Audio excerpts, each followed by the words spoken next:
Now let's start the Riemann sum.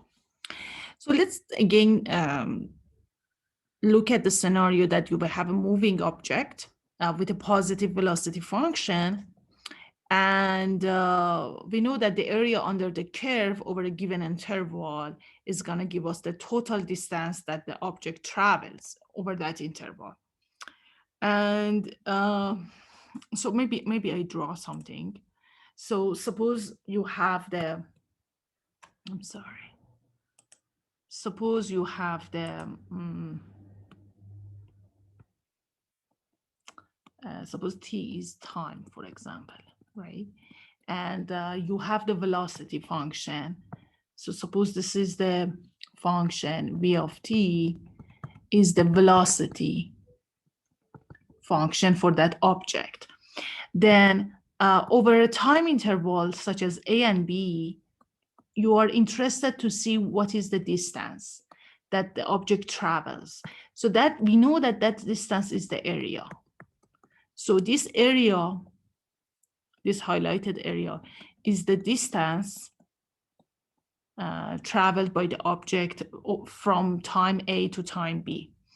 Now, here is the thing. So if you want to find the distance, you need to find this area, in other words. Now, what does Riemann sum suggest? It says that, look, divide your interval into some subintervals. So it says n subinterval. No, this n can be anything. It can be 10 or 100 or 1,000, but we divide it into n subintervals of equal parts, okay? So as you can see in this here, we start from A, we call it x index 0, and then we go up to xn. So in this way, we create subintervals, each one of equal size, okay? So what we do, we call this the first, so in other words, we are gonna divide it into 1, 2, 3, 4, up to n equal size subintervals. And then we name them as, so let's this to be x0, x index 1, x2, x3, up to the last one, which is xn. So this one is xn minus 1. So we divide the interval into n equal size interval. So the distance between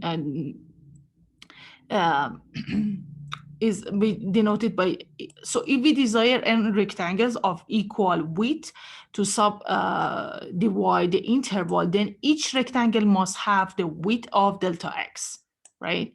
So look, so this is gonna be delta x. We denote it by delta x. And we want these to be the same. So how can we get the same size width?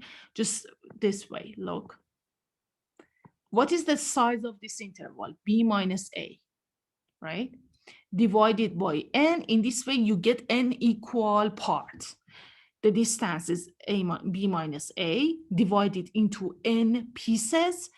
In this way, you get rectangles. Let me, with the equal size of width. Now, what about the height?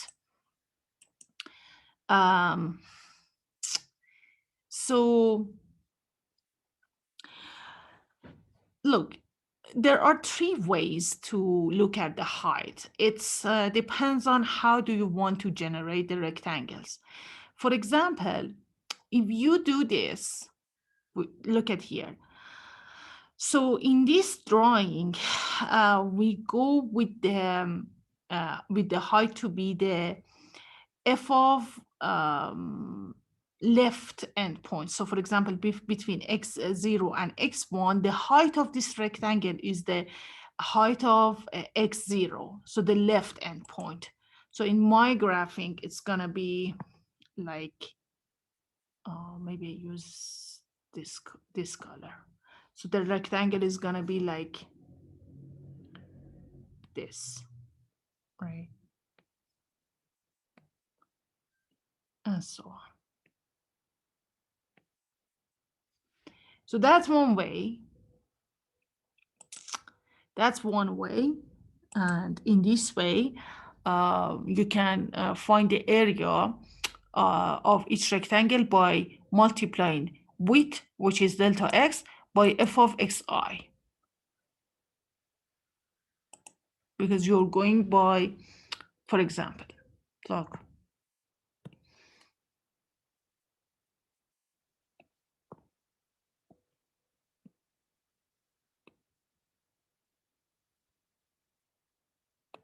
So if I want to know what is the area of this one rectangle, let's call it A1. So this is going to be actually A0. A1, sorry, A1. So A1 is going to be width, height is f of x0 times width, delta x. What about A2? What is A2? A2 is this one.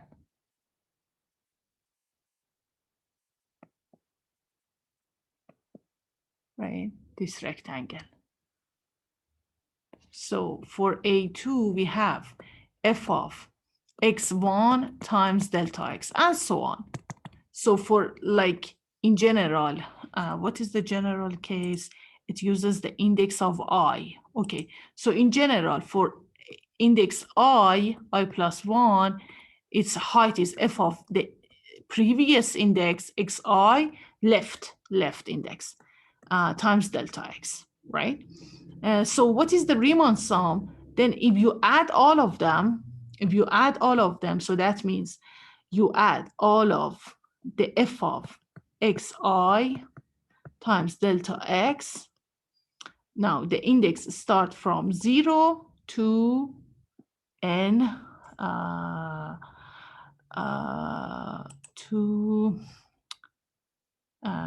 this is the, we denote the sum of the area of these rectangles is A1, A2, so on, and you saw that A1 is f of x0 delta x, then f of x1 delta x, and so on. So in terms of notation, the sigma notation is going to be from 0 to n minus 1. Yes, that's right. 0 to n minus 1, because it's left endpoint. Because we went with left, we use the left endpoints. We use the left endpoints here. Okay. But it's also possible to go, so, and by the way, we call this left Riemann sum. So this is called, so if you do that, this is gonna called left Riemann sum. And whatever is this value would be an estimation of the area. But it's possible also to look at the right endpoints. So if you do right 8 points, so in that way, you're gonna have the right endpoints index for the F value.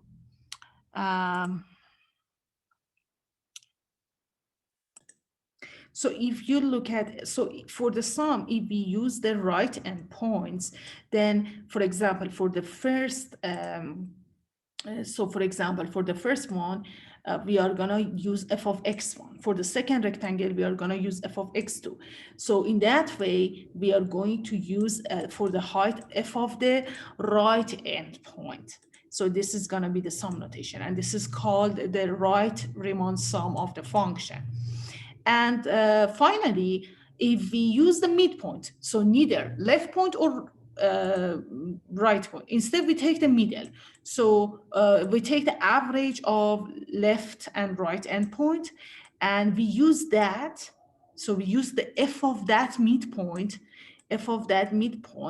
so like in the first, like here, look at the right diagram here, C1, C2, up to Cn. So in this rectangle, we use the height of, when we want to put this rectangle, for the height of rectangle, we use the height of the midpoint, the f value of the midpoint. So for the first one, we use the f value of midpoint, and so on. So this is called the middle Riemann sum for F. Look, you can explore this Riemann sum using this applet. So in this applet, you can practice that. So for example, this function is given. You can by default, this is the input function, but definitely you can change it and put any function that you like. So we have the graph, so here, this curve is the graph of f of x, which is f of x is sine of 2x minus x squared over 10 plus 3. Now, we want to look at the Riemann sum, okay? Let's start with left endpoint. What does it mean? It means that we draw rectangles. What is n, by the way? 10. Because by default n is 10, that means we put 10 rectangle. Let's see, 1, 2, 3, 4, 5, 6, 7, 8, 9, 10. That's right. So we divide the interval between the interval of 1 to 7 into 10 equal size, 10 equal sub interval, and we put one rectangle for each sub interval.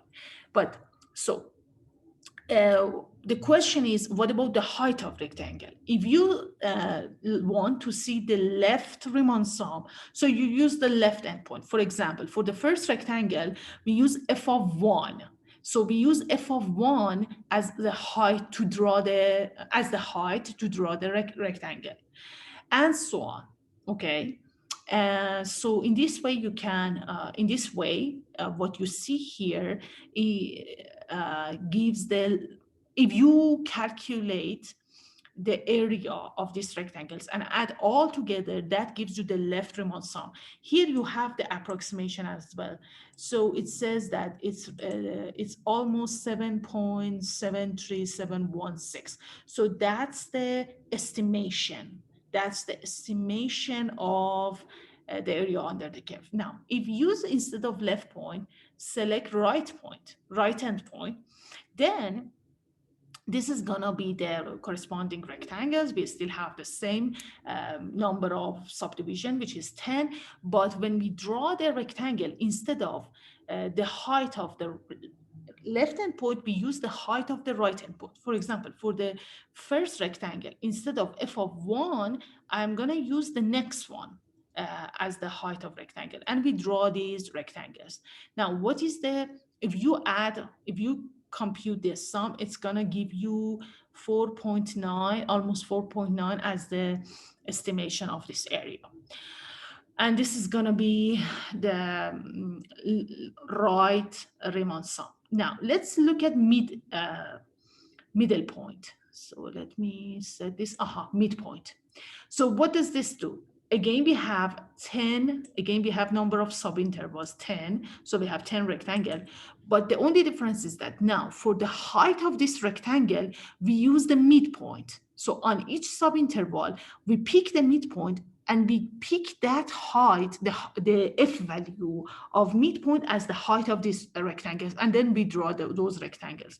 Now, if you calculate the sum of the area of these rectangles, you see the relative approximation is 6.3, which is the closest one to the, so look, the area under the curve is 6.32356. Look at the difference. If you go with left, if you go the left Riemann sum, the estimation is 7.7, which is an overestimation of the real exact value of the area. If you use right endpoint, right Riemann sum is 4.9, which is an underestimation of the actual area, which is 6.3. But instead, look at the midpoint. Midpoint gives us the better approximation. With midpoints, the approximation is 6.32425. The exact value is 6.32356. You see how close are these two? So in this applet, you can see the difference between lower the difference between these three types of estimation. And one more thing that I would like you guys to pay attention is that the relationship between number of these rectangles, number of this subdivision, and our estimation. For example, by default, the number of subdivision is 10, which means we have 10 rectangles and 6.32. So compare these two. 6.32 is common. The last three digits are off, right? Now, increase the number of rectangles. So as you increase the division, as you increase the number of rectangles, what happens is that for example, look, when you start by 10, there is 10. When you start by 10, the estimation is 6.324. The exact value is 6.323. So on the third digit, third decimal, they are different. But look, if you increase the number of rectangles, which means that we are creating more rectangles, but they are smaller, that gives us better approximation. Look, for example, if we start by like 20, if we go to 20 rectangles, 21 rectangles, now the estimation is 6.323. So now this is a better estimation than the previous one. Now, if you increase it more and more and more and more, let's go by 100. Look how close is these two values. Our approximation is 6.32357. The actual value is 6.32356. They are pretty close. So I want you to observe that the number of subdivision matters. The more and more and more, the more you increase the subdivision, which means that the more we have rectangles, we are gonna have the better estimation of the area under the curve. And again, you can use this applet instead of this function, type any other function and play with it so that you get a better sense of the Riemann sum. Okay. And there is a more general way to think of Riemann sum, and that is to allow any choice where the function is evaluated. That means we don't care whether it's left endpoint, right endpoint, or middle endpoint. Just pick one value. It uses a star. So what is x1 star? It's a point within the first interval. It's a point in the second interval. So in this method allows you to pick any point in those sub-interval. And this works, right? So for example, in this applet, look, this is this is left endpoint, this is right endpoint, but and this is the midpoint. But I can also pick another point. Let me go to 10.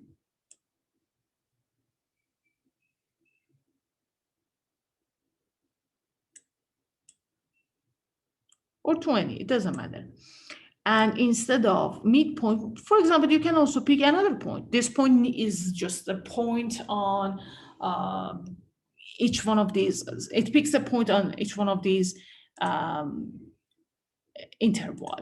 And or you can make it completely random, right? So this is also, this is the way that we are gonna use that. Okay, in general, just pick a point in the interval. And the fact is that this is gonna work if you increase this is gonna give you a good estimation if you increase the number of rectangles. So that means if you increase the number of subdivision, if you increase the number of rectangles, then it doesn't matter which point you picked as the sample point placement, it's gonna give you a good estimation anyway. So that's the way that we are gonna actually use it. Okay, the last point is that what to do when the function is sometimes negative and sometimes positive in terms of adding area. Because we are talking about the area under the curve, if for those regions that are above the curve, like here, A1 and A3 are above the x-axis, think in the summation, consider the area as a positive value, and for the region like A2 that is under the x-axis, put their area as a negative sign. So it's like we are subtracting the area of A2 from the sum of the rest. So for example, if you're taking a Riemann sum, what happens is that you have A1 minus A2 plus A3, okay? I think I mentioned that above as well. So yes, as a summary, left Riemann sum uses the left endpoint for the height. The formula for right Riemann sum is this, which use the right endpoint, and the middle point Riemann sum just uses the middle point. What is the first index is A, and then the last index is B, and the distance, the width of each rectangle is B minus A divided by N. N is the number of rectangles. And for the midpoint is the midpoint. So I recommend you to look at these exercises and definitely, yeah, try these activities and also play with this applet to get a better sense of what is Riemann sum and to understand that this gives you, for example, you may say, I'm gonna play with another function. For example, sine of x. Okay, and okay, this is sine of x, and maybe I use left endpoint and I go with like, I don't know, 13 rectangle or 10 rectangle, okay? So then here we go, over 1 and, so this is the graph of sine, right? This is the graph of sine, and then we are interested in the area under the curve between 1 and 7. So we divide the interval of 1 and 7 into 10 equal parts, and we put one rectangle on top of each. So if you use left endpoint, these are gonna be rectangles, and the estimation is gonna be negative 0.15. If you use the right one, these are gonna be the rectangles, and then the approximation is negative 0.2625. And if you use midpoint, this is the midpoint. This is gonna be the drawing and also graph. So you can use any function. What else? Anything, like you may say x square. So this is x square, right? This is the graph of x square, right? This is the graph of x square. And then we are interested in the area under the curve between 1 and 7. And here it is. You can again use any of these methods and then divide it as much as you want. And then it gives you an estimation. For example, here, the estimation is 113.82, and the actual, the exact value is 114. So this is a good estimation as well. So again, you can change this to any function that you want. I recommend you to play with that. You may say 2x plus 4. So it's going to give you this line, and then you may say, okay. However, because this is not a good one, because we know the exact value, it gives us the exact value. I want something that has a curve in the graph, maybe something like natural log of x. Yeah, look at this one. For example, this is natural log of x. The graph is natural log of x. And then we are looking at the area under the curve between 1 and 7. So it divides, look, it divides the interval into 10 pieces because n is 10. And then you can either look at the left Riemann sum. This is the estimation 7.01, or write Riemann sum, which gives me 8.17. Please pay attention that the exact value is 7.62. Or you can look at the midpoint, which gives me a better approximation. With using midpoint, the Riemann sum is 7.63. It's much more closer to this one. And also you can increase the number of rectangles. As you increase the number of rectangles, look, you get much more better estimation. Now with 100 rectangles, the estimation of this area is 7.6215. The exact value is 7.62137. You see how much now this is closer to this one? So yes, the point that you select has an effect on our estimation and also the number of rectangles. But in fact, you know, if you increase the number of rectangles, if you increase, if the number of division is a lot, then it doesn't matter which point you pick here. You can you can use any point in that in a sub-interval, and eventually you're gonna get a good estimation if the number of a rectangle is very large. Okay, so play with it and try to just play with Riemann sum. Okay, either by hand or using the applet to get a better sense of this. Okay, that's all about this section. Now we should be ready to do the exercises. I see you in the next video.